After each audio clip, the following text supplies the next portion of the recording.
আগে আমরা একসাথে শুটিং করছিলাম, সমুদ্রে নেমে সমুদ্রে শুটিং করছিলাম আমরা। পড়ে গেল নাকি ও একা হঠাৎ করে?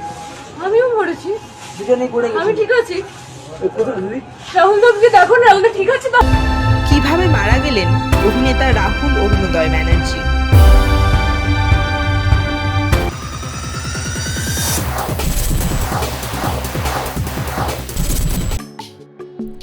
টুবাইদা আর সত্যিই ফিরল না। সহজ কথা সহজ করে বলার মতো রইল না আর কেউ। অভিনেতা রাহুল অরুণোদয় ব্যানার্জির অকাল প্রয়াণে শোকস্তব্ধ গোটা ইন্ডাস্ট্রি। পরিচালক সৃজিত মুখার্জি থেকে শুরু করে মুখ্যমন্ত্রী মমতা বন্দ্যোপাধ্যায়, তার মৃত্যুতে হতবাক সকলেই।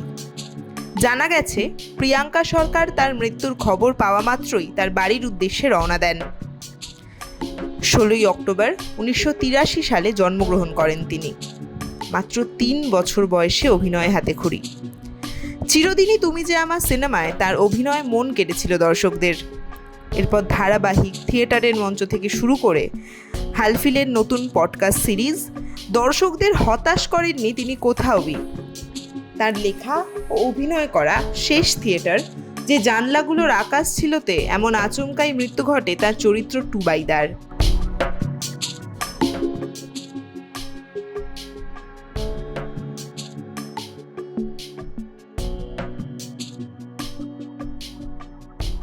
এদিন দীঘার তালসারিতে ভোলে পাবা পার কারেগা সিরিয়ালের শুটিং চলাকালীন জলে নেমে হার্ট অ্যাটাক হয় তার।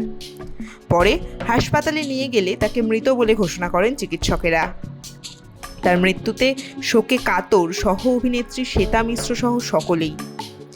সবাইকে এভাবেই হতবাক করে দিয়ে টুবাইদার মতোই আচমকা না ফেরার দেশে চলে গেলেন রাহুল অরুণোদয় ব্যানার্জি।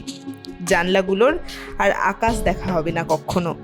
টলিউড ফোকাস কলকাতা পরিবারের সকলে তার আত্মার শান্তি কামনা করে।